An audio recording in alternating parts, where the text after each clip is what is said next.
Hello friends, आप सभी को अपने यूट्यूब चैनल एसके सिंह इजाजत पर स्वागत है।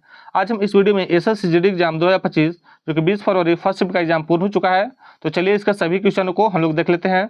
उससे पहले यदि आप मेरे चैनल पर न्यू हैं तो आप लोग चैनल को सब्सक्राइब अवश्य कर लें, क्योंकि जब भी हम ऐसे वीडियो लाएं आप लोग को तुरंत से मिल जाए। तो यहाँ पे फर्स्ट क्वेश्चन पूछा गया था, मोहिनी अट्टम किस राज्य का शास्त्रीय नृत्य है? तो ये केरल का शास्त्रीय नृत्य है, तो आप लोग यहाँ पे केरल करेक्ट आंसर हो जाएगा। बात कर ले, भारत में टोटल 8 शास्त्रीय नृत्य होते हैं, तो इन 8 को हम लोग देख लेते हैं। भारतनाट्यम है, कथकली, कथक है, उड़ीसी, मणिपुरी, मोहिनीअट्टम, कुचिपुड़ी और सतरिया, जो कि 8 हैं भारत का शास्त्रीय नृत्य। भी आप लोग ध्यान रखिएगा। यहाँ पे नेक्स्ट क्वेश्चन पूछा गया था, 2011 के जनगणना के अनुसार भारत का बाल लिंगानुपात कितना है? तो 919 है, तो आप लोग यहाँ पे 919 का करेक्ट आंसर हो जाएगा। और बात कर रहे 2001 के जनगणना के अनुसार भारत का बाल लिंगानुपात कितना है? तो 927 है, ये भी आप लोग ध्यान रखिएगा। लेकिन आप लोग के एग्जाम में 2011 के जनगणना के अनुसार पूछा था, इसलिए 919 आप लोग का करेक्ट आंसर है। लेकिन 2001 के जनगणना के अनुसार ये भी आप लोग ध्यान रखिएगा, हो सकता है आगे के शिफ्ट में पूछ लिया जाए। और बात करें यहाँ पे बाल लिंगानुपात सबसे कम किसका था? तो हरियाणा राज्य का था, जो कि 834 था। ये भी आप लोग ध्यान रखिएगा।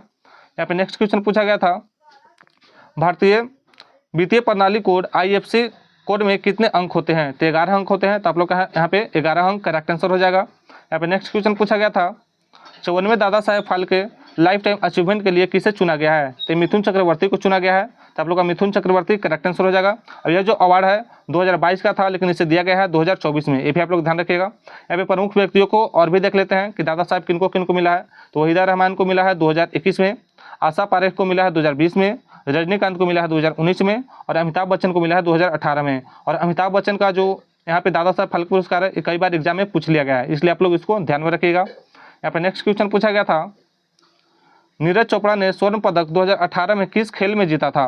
तो भाला फेंक में जीते थे, तो आप लोग यहाँ पे भाला फेंक करेक्ट आंसर हो जाएगा।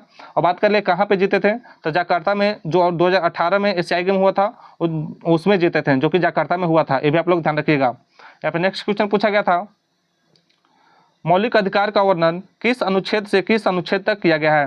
तो भारतीय संविधान का भाग 3, जो कि अनुच्छेद 12 से 35 तक किया गया है, तो आप लोग का 12 से 35 करेक्ट आंसर हो जाएगा। बात करें इसके बारे में, तो मौलिक अधिकार का वर्णन इसमें किया गया है, और मौलिक अधिकार को भारत का मैग्ना कार्टा भी कहते हैं, ये भी आप लोग ध्यान रखिएगा। यहाँ पर नेक्स्ट क्वेश्चन पूछा गया था, प्रधानमंत्री नरेंद्र मोदी के प्रधान सचिव किसे नियुक्त किया गया है? तो प्रमोद कुमार मिश्रा को नियुक्त किया गया है, तो आप लोग का प्रमोद कुमार मिश्रा इसका करेक्ट आंसर हो जाएगा। यहाँ पर नेक्स्ट क्वेश्चन पूछा गया था, सरोजा वैद्यनाथन, जिन्हें 2002 में पद्मश्री और 2013 में पद्म भूषण अवार्ड से सम्मानित किया गया था, ये किस नृत्य से संबंधित है? तो भारतनाट्यम से संबंधित है, तो आप लोग का भारतनाट्यम करेक्ट आंसर हो जाएगा। यहाँ पर नेक्स्ट क्वेश्चन पूछा गया था, भारत को आत्मनिर्भर बनाने और बाहरी आक्रमण और आर्थिक बाधाओं के कारण रक्षा और विकास पर ध्यान केंद्रित करने का उद्देश्य कौन सी पंचवर्षीय योजना में आया था? तो तीसरी पंचवर्षीय योजना में लाया गया था, तो आप लोग का तीसरी पंचवर्षीय योजना करेक्ट आंसर हो जाएगा। बात कर ले तीसरी पंचवर्षीय योजना कब से कब तक चला था? तो 1961 से 1966 तक चला था, ये भी आप लोग ध्यान रखिएगा। और इसका जो वृद्धि दर रखा गया था 5.6% रखा गया था, लेकिन जो विकास दर पाया गया था वो सिर्फ 2.4% ही पाया गया था, ये भी आप लोग ध्यान रखिएगा। यहाँ पे नेक्स्ट क्वेश्चन पूछा गया था, पारिस्थितिकी आला क्या है? इसका तो मुझे एग्जैक्ट ऑप्शन नहीं मिल पाया है, लेकिन बता देते हैं पारिस्थितिकी आला क्या है। यहाँ पे पारिस्थितिकी आला एक पारिस्थितिक तंत्र है। पारिस्थितिक तंत्र के भीतर एक प्रजाति की भूमिका और स्थिति है, तो आप लोग को हो सकता है ऑप्शन दिया गया होगा भूमिका और स्थिति, इस अनुसार इसके भूमिका और स्थिति करेक्ट आंसर हो जाएगा। यहाँ पे नेक्स्ट क्वेश्चन पूछा गया था, गॉडगिल फार्मूला का इस्तेमाल किसके लिए किया जाता है? तो भारत में राज्यों को केंद्र सरकार से मिलने वाली सहायता तय करने के लिए किया जाता है। यहाँ पे आप लोग का करेक्ट आंसर राज्यों को केंद्र सरकार से मिलने वाली सहायता के लिए इसका करेक्ट आंसर हो जाएगा। और इसे साल 1969 में विकसित किया गया था। यह फार्मूला चौथी और पांचवी पंचवर्षीय योजना में लागू किया गया था, ये भी आप लोग ध्यान रखिएगा। जो गॉडगिल फार्मूला है ये कब मतलब लागू किया गया था? तो चौथी और पांचवी पंचवर्षीय योजना में लागू किया गया था। यहाँ पे नेक्स्ट क्वेश्चन पूछा गया था, आत्मनिर्भर भारत अभियान मिशन किस वर्ष शुरू किया गया था? तो मई 2020 में शुरू किया गया था, तो आप लोग का मई 2020 करेक्ट आंसर हो जाएगा। बात कर ले इसके अनुसार, तो इसका उद्देश्य भारत को आत्मनिर्भर बनाना है, और माननीय प्रधानमंत्री श्री नरेंद्र मोदी ने महामारी के समय में देश की सहायता के लिए 20 लाख करोड़ यहाँ पे आवंटित किए थे, ये भी आप लोग ध्यान रखिएगा। यहाँ पे नेक्स्ट क्वेश्चन पूछा गया था, सिंधु नदी भारत में कहाँ से प्रवेश करती है? तो सिंधु नदी भारत में लेह के रास्ते प्रवेश करती है, तो आप लोग का यहाँ पे लेह करेक्ट आंसर हो जाएगा।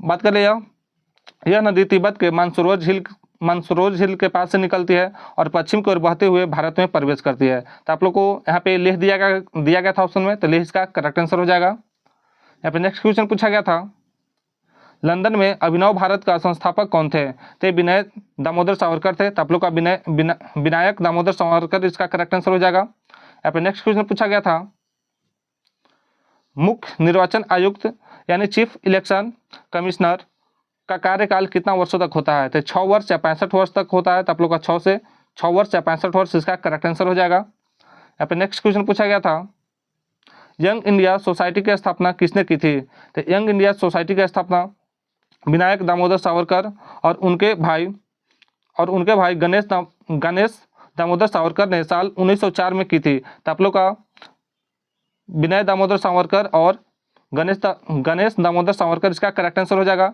यह एक गुप्त स्वतंत्र संगठन था। इसकी शुरुआत नासिक में मित्र मेला के नाम से हुई थी। अभी आप लोग ध्यान रखिएगा। यहाँ पे नेक्स्ट क्वेश्चन पूछा गया था, कोणार्क नृत्य उत्सव भारत के किस राज्य में मनाया जाता है? तो उड़ीसा मनाया जाता है। तो आप लोग का उड़ीसा करेक्ट आंसर हो जाएगा। यहाँ पे हिंदी से संकीर्ण का विलोम पूछा गया था। तो संकीर्ण का विलोम विस्तीर्ण होता है। तो आप लोग का विस्तीर्ण यहाँ पे करेक्ट आंसर हो जाएगा। नेक्स्ट क्वेश्चन पूछा गया था, प्राकृतिक शब्द का विलोम पूछा गया था। तो प्राकृतिक का विलोम कृत्रिम होता है। तो कृत्रिम इसका करेक्ट आंसर हो जाएगा। यहाँ पे आगे पूछा गया था, अंक शब्द का यहाँ पे परवाची शब्द पूछा गया था। तो अंक का यहाँ पे परवाची होता है संख्या, चिन्ह, गोद, भाग्य। इसमें से जो भी आप लोग को ऑप्शन में होगा वो करेक्ट आंसर हो जाएगा। यहाँ पे नेक्स्ट क्वेश्चन पूछा गया था, अपकीर्ण शब्द का विलोम पूछा गया था। तो अपकीर्ण का विलोम होता है संकलन होता है। तो आप लोग यहाँ पे संकलन करेक्ट आंसर हो जाएगा। यहाँ पे नेक्स्ट क्वेश्चन पूछा गया था, जो कि बादल के परवाची शब्द पूछे गए थे। तो बादल का मेघ होता है, जलधर होता है, प्योद, प्योधर, घन, नीरद, सारंग, वारिद, अभ्र, अभ्र। इसमें से जो भी आप लोग के ऑप्शन में होगा वो करेक्ट आंसर हो जाएगा। यहाँ पे नेक्स्ट क्वेश्चन पूछा गया था, अकड़ दिखाना मुहावरे का अर्थ क्या होता है? तो घमंड या शेखी दिखाना होता है। तो आप लोग का घमंड या शेखी दिखाना इसका करेक्ट आंसर हो जाएगा। यहाँ पे नेक्स्ट क्वेश्चन पूछा गया था, पितृत्व शब्द का तत्सम शब्द पूछा गया था। तो पितृत्व का शब्द तत्सम होता है, पितृत्वम होता है। तो आप लोग का पितृत्वम इसका करेक्ट आंसर हो जाएगा। यहाँ पे नेक्स्ट क्वेश्चन पूछा गया था, निर्मल शब्द का विलोम पूछा गया था। तो निर्मल का विलोम होता है मलिन। तो आप लोग यहाँ पे मलिन करेक्ट आंसर हो जाएगा। यहाँ पे अगला क्वेश्चन था, कमिश्नर शब्द कौन सा शब्द है? तो विदेशज है। तो आप लोग यहाँ पे विदेशज करेक्ट आंसर हो जाएगा। यहाँ पे नेक्स्ट क्वेश्चन पूछा गया था, नीरद शब्द के परवाची शब्द पूछा गया था। तो यहाँ पे नीरद का देख लेते हैं, प्योद होता है, प्योधर होता है, अंबु होता है, धराधर होता है, वारिवा होता है, वाधिर होता है, बादल होता है, मेघ, घन, जलधर। 3 ऑप्शन में से आप लोग का जो भी होगा वो करेक्ट आंसर हो जाएगा। जो कि हमें आज दोस्तों का इतना प्रश्न मिल पाया है। तो आप लोग को मेरा वीडियो अच्छा लगा हो तो आप लोग वीडियो को एक लाइक अवश्य कर दीजिएगा। तब तक मिलते हैं नेक्स्ट वीडियो में।